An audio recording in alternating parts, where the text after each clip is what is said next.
past in international big business. The 1916 Sykes-Picot Agreement had seen woefully ill-informed imperial proconsuls carve out Syria, Iraq, and Jordan using a series of straight lines which paid scant regard to physical or human geography.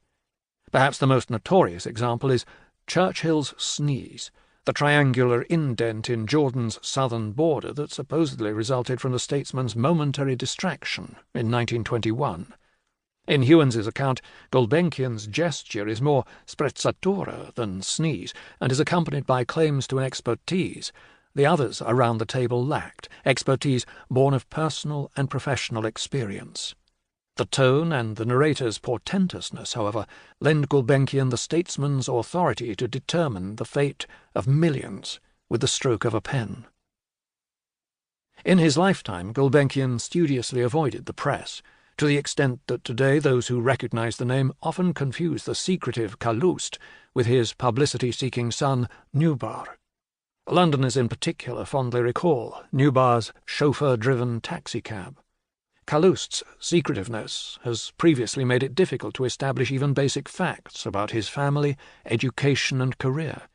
Many contemporaries and some historians have equated such secretiveness with duplicity rather than modesty.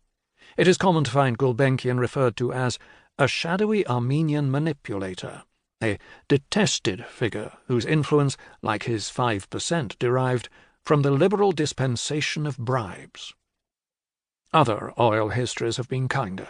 In his Pulitzer-winning History of the Oil Industry, The Prize, Daniel Yergin places Gulbenkian on a par with the great Rockefeller, Getty, and Mattei as one of the great buccaneer creators of oil. If Calouste Gulbenkian is known today, it is as the man who drew the red line, a milestone in the history of the oil industry and the Middle East.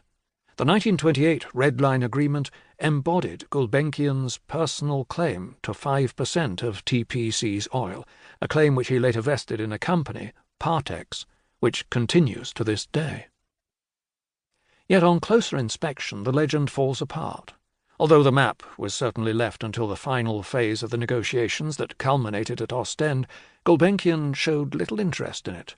The map does not feature in the memoirs Gulbenkian dictated for private circulation in 1945. He was not even at Ostend that fateful day.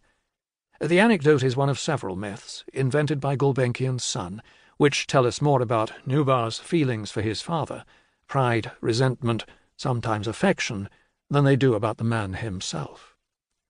Disposing of the Red Line legend might seem foolhardy in a biographer, yet it is important to recognize that the others round this table were powerful empires and multinational companies staffed by hundreds of employees, backed by armies of soldiers and sailors, as well as taxpayers and shareholders.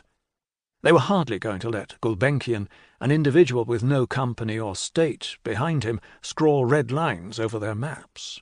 Gulbenkian had fought hard to get his quarrelsome British, French, and American partners to agree to cohabit in his house, and successfully defeated repeated attempts to defenestrate him.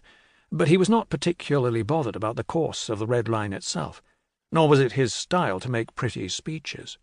He worked as a backroom fixer, an intermediary between the worlds of business, diplomacy, and high finance, a figure very different and more interesting than the Gulbenkian of legend. The spider at the centre of an emerging international oil and banking industry, Gulbenkian held empires and multinationals to ransom for more than 50 years. He would not have come to wield such power, however, had he not been an exceptionally skilled negotiator and financial architect. Oilmen from California to the Caucasus sought him out for his skill in raising capital on the stock markets of New York, London, and Paris. He played an important, if previously unacknowledged, role helping both Royal Dutch Shell and Total establish themselves as oil majors.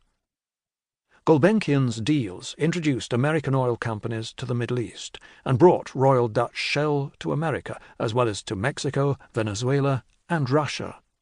The embryonic oil industry Gulbenkian found at the start of his career in 1900 was one dominated by a single oil producer and a single company, the United States and Standard Oil.